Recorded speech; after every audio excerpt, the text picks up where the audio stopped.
All right, Larry, thanks. CA Sports coverage of the NFL brings us to Gillette Stadium in Foxborough, Mass. Today, we're set for a good AFC matchup between the Denver Broncos and the New England Patriots. It was the Broncos who knocked the Patriots from the unbeatens last year. They're out for revenge as we're off on EA Sports.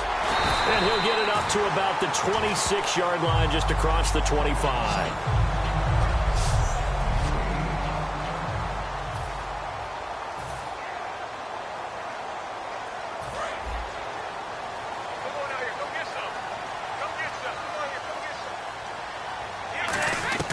On first down, Brady. Over the middle, that's caught by Hogan. And he'll get it up to the 33-yard line. 7 yards, the pickup on the pitch and catch. A good safe pass there right off the bat. That's almost a rhythm play. That's what we like to call it. Get them into rhythm early, something safe, something they're confident about, something they feel good. And once that's completed, then you just keep moving from there because the confidence elevates. And he'll do a nice job here just to fight his way back to the line of scrimmage. But when it comes to the running game, the New England Patriots, they're one of the few teams in the NFL that I don't think care much about balancing things out. Last year, to your point, 5th in passing yardage, number 30 in the run game. What they want to do each and every week is make a game plan based on their opponent, not so much their own personnel, and they try to attack that way. Just a gain of 2 there, and it's going to bring up a 4th down. Now, that was a big-time play by the defense. They as well knew where the first down line was, and they didn't let them. Now, hold everything here. We're going to get a timeout by the offense. They'll have 2 remaining as we step aside here in this first quarter. And how about the call here? They need 2 yards in their own territory on 4th down, and they're going to go for it. Here's the battering Ram Blunt, and he will lose yardage here to the 31-yard line. A surprising move here on the opening drive of the game, and the Broncos are going to get the football back in great field position. And they'll start this drive with very good field position. In the backfield is Anderson. Simeon now to throw. Completes it to Norwood. And he went nowhere. Well, he went backwards, back to the 33. It's a loss of 2 there, bringing up 2nd down. If you're a selfish player and you're throwing the ball, you're cool with the completion. Maybe not so cool with the yardage loss, though, huh? Yeah, you went backwards on the yardage. Hey, it kind of works like a sack for the defense there. Yeah, it's a really big play for them, right? Able to figure it out, sniff it out, and finish it off. He was looking for Jordan Norwood that time, and it'll bring up 3rd down. It's a tried-and-true formula, and I don't think it'll change for as long as we play football. If someone's trying to throw the ball and you can put pressure on them and make it tough, that's only going to help your defense. Yeah, he's since being hurried. And that is intercepted. Or was it? Wait, they'll say no. No interception. He did not keep the feet in bounds.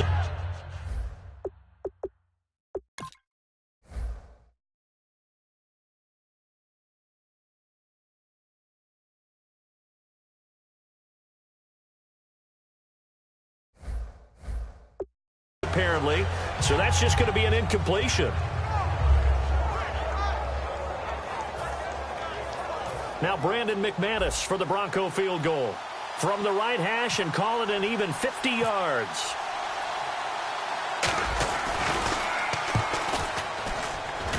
And this kick is not going to be close. It's well short, well right to boot, and this will remain a scoreless game. Well, this winds up an empty possession. Everything looked okay. He just never got the ball on target. And knowing him, he'll be disappointed with that effort. Here come the Patriots again on offense, the Super Bowl champions. And, boy, they have been able to do it a lot of times, Charles, with unsung heroes, haven't they? Look at the names that led them through the playoffs. Hogan, White, Lewis, guys you just wouldn't think of. Yeah, Deion Lewis, a 5th-round pick, 3 touchdowns against Houston in the divisional round. Chris Hogan, undrafted. He ends up having 180 yards in receptions, including 5 plays of 20 yards or more against the Pittsburgh Steelers. And how about James White, a 4th-round pick out of Wisconsin? Think about who he played behind while he was at Wisconsin, and he turns out to be the unsung hero of the Super Bowl. Would have been the MVP if it wasn't for Tom Brady. And you mentioned James White at Wisconsin. He was behind who? Melvin Gordon and Monte Ball, right? That's correct. to Gronkowski. 46 yards. Ah, yes, Brady to Gronk. You think these two are in sync? Without a doubt. And look, they both understand what they can do for each other. Gronk knows if he gets open, the ball's going to be there. And Tom Brady knows what a great security blanket Gronk is. When all else fails, he finds... And he's going to get into the end zone. So cue up the Gronk spike. Gets a Patriot touchdown. Rob Gronkowski from 13 yards out. And the Pats have taken the early lead. The tight end position has always been dangerous, especially in the red zone, short field. But now even more so because these tight ends aren't necessarily the tight ends of old. They're the rocked-up wide receivers who have a little bit more speed. Way harder to cover than before. So they go with a pass there on the two-point try and able to convert it, Charles. And a good job by the offense figuring out their two-point play and using it well. It's interesting how people are using the strategy nowadays, though, isn't it? It really is, and I don't know how much that particular play factored in, but with the PAT moving back in 15-16, that kind of changed things, didn't it? It's really a part of everyone's strategy now. When I talk with coaches and when we sit with them, they always talk about they actually have two-point periods in practice now, something they never really did before.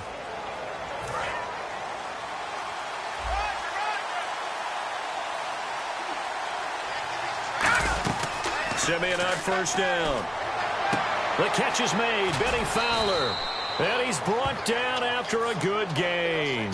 A good pick up there at 20 yards. Everything about that play was beautiful. A great corner route where the receiver worked the defensive back inside and then broke back to the outside to the corner. But how about the throw by the quarterback? Anticipation on the break from inside to outside. He threw the football. As the receiver turned around, the ball greeted him. That one goes for 24 yards. Sanders, the former SMU product, had 79 catches last year, over 1,000 yards, 5 touchdowns. They're going to need more of him in Denver if they want to get back into the playoffs. Part of a great tandem, he and Demaryius Thomas. And Demaryius plays out wide. He's one of those guys that you send him out there and let him work one-on-one and uses big body and his big frame. Back alongside Charles Davis, I'm Brandon Gaudin. It's Bronco football to begin quarter number 2. And they're on the move as they face a second down here.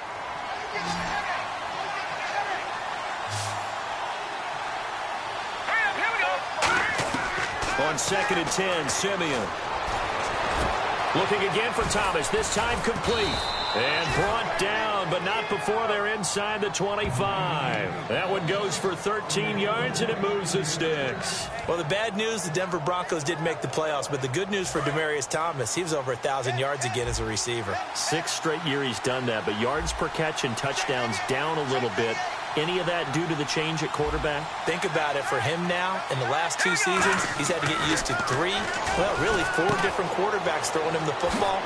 I think that yards per catch will go back up when he gets some consistency. Give him 11 on the gain there, and it'll be good for a Denver first down. And now the passing game here in the second quarter starting to heat up a little bit. Don't you feel the rhythm starting to happen, right? You see it. Now the confidence is starting to rise. I think now's a play caller. Because that has happened, you lean on it a little bit more. You don't go totally away from running. And it's intercepted. Devin McCourty picks it off. And a big turnover there as his guys will get the football back. Brandon, this is why golfers do their best to never count a score in their head before the ball goes in the cup.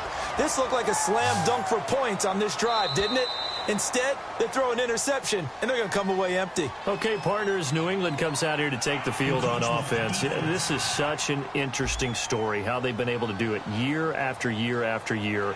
Guys talk about parity in the NFL. Well, New England has kind of transcended that parity, and they've done it with guys that you don't normally think of as household names. The parts keep changing for New England. That's the amazing part on offense, all right? Offensive linemen change, receivers change, running backs change. We know the one constant is Tom Brady, and that's a huge deal for them. But to be able to do it in what you call the parity times, and you're exactly right, everyone's supposed to be looking for Gronkowski, and it's intercepted. And how about this? It's the other Brandon Marshall that picks it off. And his guys are going to get the football at the 37-yard line. Offensively, when you see cover two, the thought has to go through the quarterback's head. Drive the football when making throws. It's not just the deep guys covering. It's the guys underneath you have to be careful of. Drive your throw. Otherwise, you see what results? Interceptions. 5 yards on the catch there. Brings up second down. So they complete the pass, and now they face a second down. They'll put 2 receivers left, 2 to the right. To throw is Simeon. Looking for Sanders, and it's intercepted. Picked off by Patrick Chung. And they're going to set up shop at the 27-yard line. So that's back-to-back drives where they've thrown an interception. Ordinarily, we look at the offense and say, what's going on with your scheme? Maybe we should look at the defense and just give them a whole lot of credit. They've got them frustrated right now. The Patriots offense now. They work their way back. Now Brady doesn't like the formation here. He'll take a timeout. That's their second, so they'll have 1 remaining here in this second quarter. We'll be right back.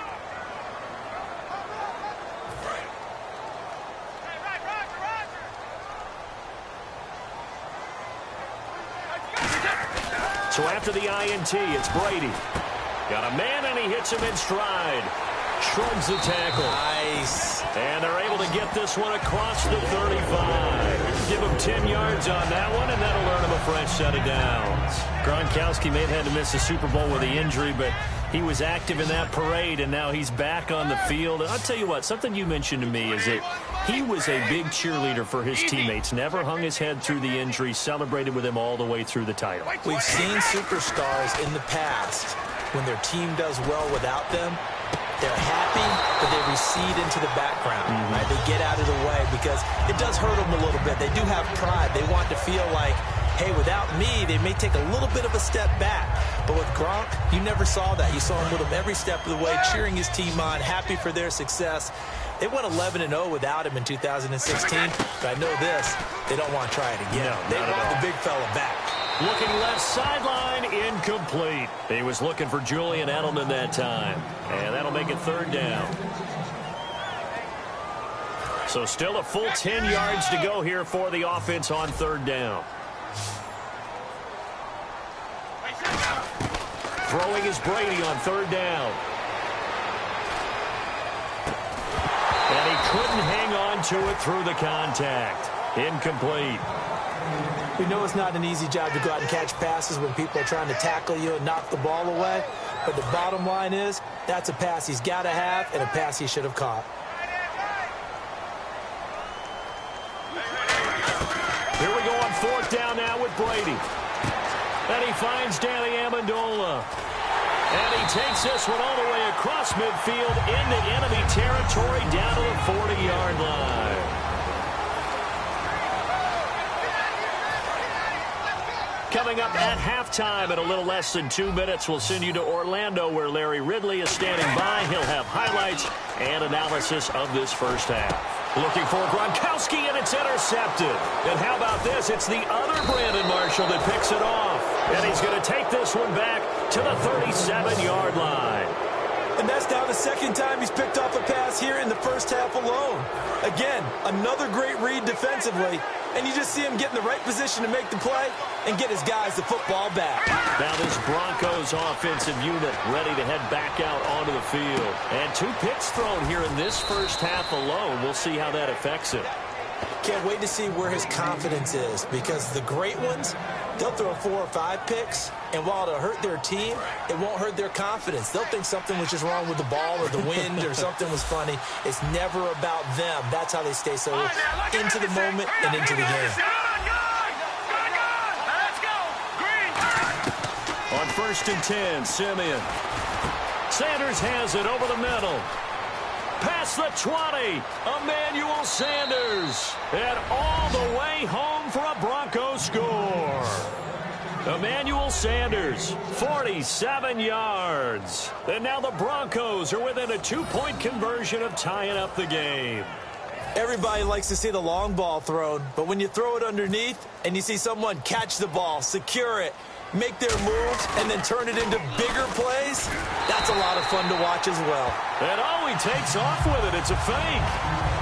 Let me go ahead and show my age a little bit. I liked it when they would fake it from the 3-yard line, right? When you'd line up, go ahead, and oh, there's a fake, and now he's going to get 2. That's great. But from the 15, the risk-reward, it's just not there. It's so risky to get 15 yards on a fake. Well, you see the result right there. Yeah, I know these young whippersnappers are trying to do different things in this game, but let's go back to old reliable. Kick the ball through the post. Get off my lawn. That's darn right. The Patriot offense now set to come back out onto the field. And 2 interceptions thrown here in this first half. You hear it, no matter the sport, they say the great athletes, they can kind of have a short-term memory, but that's easier said than done. It is easier said than done, but I played with a guy who threw 2 interceptions.